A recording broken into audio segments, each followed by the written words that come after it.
દેશમાં લોકસભાની ચૂંટણી આવી રહી છે ત્યારે ગુજરાતની 26 લોકસભા જીતી અને ભારતીય જનતા પાર્ટી હેટ્રિક કરવાના મૂડમાં છે કે આજ વખતે તો આપણી હેટ્રિક કરી જ નાખવી છે। એવામાં આ વખતે બીજા બે પક્ષો એટલે કે કોંગ્રેસ અને આમ આદમી પાર્ટી એ બંને પણ મેદાને છે। હવે એ બંને જોડે લડવાના છે કે એકલા હાથે લડવાના છે કે કોઈ એક બેઠકમાં સમીકરણો જોવાના છે, મત ટકાવારી જોવાના છે અને પછી લડવાના છે, એ બંનેનો વિષય છે। પણ તમને તમારી લોકસભા બેઠક વિશે ખબર હોવી જોઈએ। લોકસભા બેઠકોમાં ગઈ વખતે કોણ જીત્યું હતું, કેટલી વિધાનસભાઓ છે તમારી લોકસભા વિસ્તારની અંદર આવે છે, આ વખતે કયા મોટા ચહેરાઓ ત્રણેય પક્ષો છે ઉતારી શકે છે, એ વિસ્તારમાં કયા સમાજનું વર્ચસ્વ છે એટલે કે એનું જ્ઞાતિ સમીકરણ શું છે, તેના માટે જ આપણે હવે વાત કરવાની છે તમારી લોકસભા વિશે। લોકસભા ચૂંટણી પહેલાં જો વાત કરીએ તો તમામ લોકસભા બેઠકો વિશે થોડા ઘણો જો આઈડિયા આવી જાય એવી રીતના સમજી શકાય એવું આ એક વિડીયો બનાવવાનો અમારો વિચાર છે। અને એટલા માટે જ આ તમામ જે લોકસભા જે ચૂંટણી રજૂ થાય એના પહેલાં આપણે મૂકી દેવાના છે વિડીયો, જેથી તમને તમારા મત ક્યાં નાખવા, તમારે તમારા લોકસભા વિસ્તારમાં શું સમસ્યાઓ છે એ બધી ખબર પડી રહે। નમસ્કાર, વાઇબ્સ ઓફ ઇન્ડિયા સાથે હું સમીર। કચ્છ લોકસભા ગુજરાતની સૌથી મોટી લોકસભા બેઠક છે। તમને જાણીને નવાઈ લાગશે પણ કચ્છ લોકસભા ડેનમાર્કથી પણ મોટી છે। ડેનમાર્ક એક આખો દેશ છે। ગુજરાતમાં અનુસૂચિત જાતિની બેઠકોમાંની એક બેઠક છે કચ્છ। આ બેઠકમાં 7 વિધાનસભા બેઠકો આવે છે અને આ 7 બેઠકો અત્યારની વાત કરીએ તો 2022ની ચૂંટણીમાં ભારતીય જનતા પાર્ટીના ખાતામાં આવી છે। છેલ્લા 2 વખતથી ભારતીય જનતા પાર્ટીના વિનોદભાઈ ચાવડા છે જે એડવોકેટ છે એ કચ્છ લોકસભા બેઠક છે એ જીતતા આવે છે। કોંગ્રેસને છેલ્લે 1991માં આ બેઠક મળી હતી અને 95 સુધી કંઈ પછી એના પછી ભારતીય જનતા પાર્ટીનું જ વર્ચસ્વ છે। ત્યારથી પછી કોંગ્રેસનું કંઈ ઉખાડી નથી શકતું કંઈ ખાસ વધારે। કચ્છ લોકસભા બેઠકની વાત કરીએ તો ભારતીય જનતા પાર્ટીના ખાતામાં અત્યારે બોલી રહી છે કારણ કે એમનું વર્ચસ્વ ત્યાં સારું છે। કચ્છ લોકસભા બેઠકની વાત કરીએ તો સમસ્યાઓ, કચ્છમાં જે કેન્દ્ર સરકાર છે એનાથી સહાયો તો મળી રહી છે, ઉદ્યોગ પણ આવ્યા છે, પણ સ્થાનિક રોજગારી મળતી નથી એ એક ગંભીર સમસ્યા છે। કચ્છ જિલ્લાને આંતરરાષ્ટ્રીય એરપોર્ટ મળે એના માટેનો જે મુદ્દો છે લગભગ 3 દાયકાથી ચગાવવામાં આવી રહ્યો છે, પણ કચ્છને આંતરરાષ્ટ્રીય એરપોર્ટ હજુ સુધી નથી મળ્યું।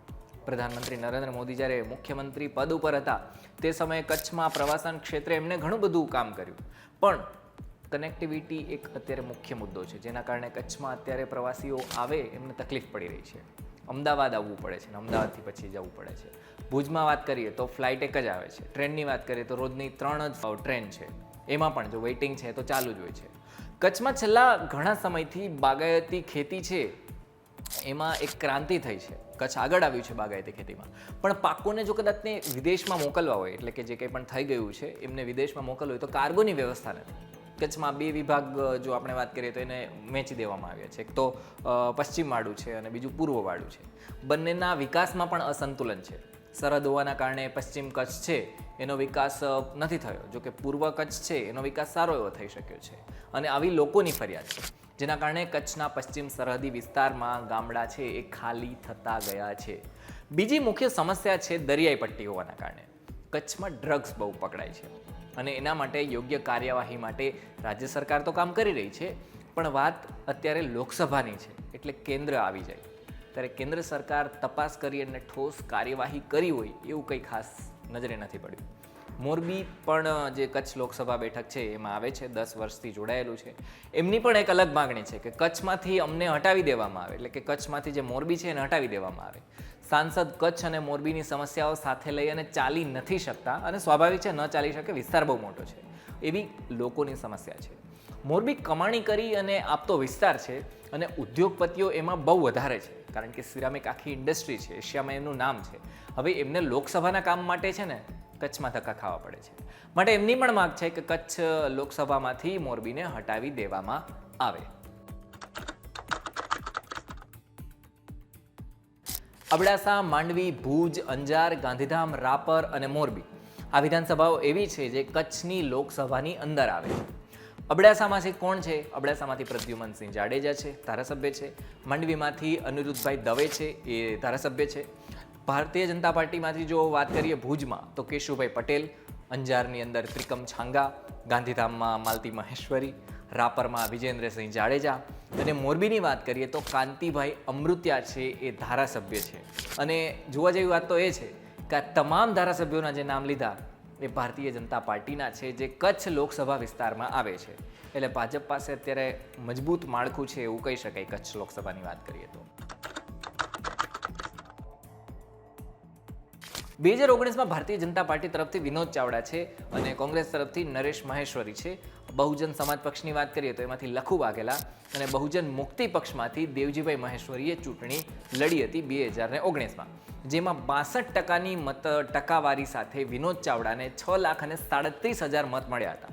કોંગ્રેસની વાત કરીએ તો કોંગ્રેસને 32% મત ટકાવારી સાથે નરેશ મહેશ્વરીને 3,31,000 મત મળ્યા હતા. 3,05,000થી વધુ મતોથી ભારતીય જનતા પાર્ટીએ કચ્છ લોકસભા બેઠક પોતાને નામ કરી હતી. હવે જોવા જેવી વાત અહીંયા એ છે કે કચ્છ લોકસભા છે એ વિસ્તારમાં 18 લાખથી પણ વધુ મતદારો છે, કચ્છ અને મોરબી બંનેને મળીને. પણ 2019ની લોકસભા ચૂંટણીમાં માત્ર ને માત્ર 58% લોકોએ જ મતદાન કર્યું હતું.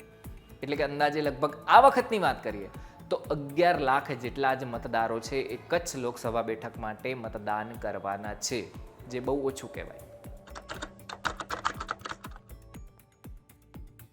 કચ્છ લોકસભા બેઠક 2014 અને 2019માં વિનોદ ચાવડાએ જ જીત નોંધાવી હતી, જે ભારતીય જનતા પાર્ટીમાંથી આવે છે. કચ્છ લોકસભા બેઠક 2009ની વાત કરીએ તો પૂનમબેન જતે હતા, એમણે જીતી હતી, ભારતીય જનતા પાર્ટીમાંથી એ પણ આવે છે. કચ્છ લોકસભા બેઠક 2004ની વાત કરીએ તો પુષ્પદાન ગઢવીએ જીતી હતી, એ પણ ભારતીય જનતા પાર્ટીમાંથી જ આવે છે. કચ્છ લોકસભા વિસ્તારની વાત કરીએ તો લગભગ 18 લાખથી વધુ મતદારો છે, મોરબી જિલ્લો અને કચ્છ જિલ્લો.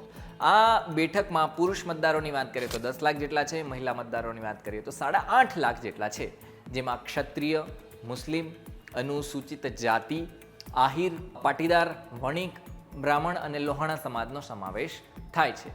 કચ્છ લોકસભામાં પાટીદારના 3 લાખથી વધારે મત છે.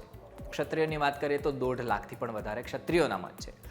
રાજપૂતની વાત કરીએ તો 60,000થી વધુ મતદારો રાજપૂતોના છે અને બ્રહ્મ સમાજની વાત કરીએ તો 1 લાખથી વધુ મતદારો બ્રહ્મ સમાજના છે. કચ્છ લોકસભા બેઠકની વાત કરીએ તો અનુસૂચિત જાતિ માટે અનામત રાખેલી બેઠક છે, જેનો સીધો મતલબ એ થાય છે કે અનુસૂચિત જાતિ સમાજના જેટલા પણ લોકો છે એની મત સંખ્યા છે એ કચ્છ લોકસભામાં વધારે છે. હાલ ભારતીય જનતા પાર્ટી પાસે લોકસભાના ચહેરા માટે એડવોકેટ વિનોદ ચાવડા અને કોંગ્રેસ પાસે નરેશ મહેશ્વરી તો છે જ, પણ જે રીતના વાતો ચાલી રહી છે એ મુજબ ભારતીય જનતા પાર્ટી નવા ચહેરાઓને મોકો છે એ આપી શકે છે. હવે જો નવો મોકો આપવામાં આવે તો કોણ હશે એ તો દિલ્હીથી જ નક્કી થશે. કોંગ્રેસનું પણ કંઈક આવી જ રીતના છે કે મેદાનમાં કોણે ઉતારશે એ જોવાનું રહેશે, એના ઉપર સૌની નજર છે. પણ તમારા મતે કચ્છ લોકસભા ક્ષેત્ર માટે લડાકુ ચહેરો જે તમારા પ્રશ્નો ઉઠાવી શકે એ ભાજપ કોંગ્રેસમાંથી કોણ છે એ અમને અહીંયા કમેન્ટ લખીને જણાવો. ધન્યવાદ.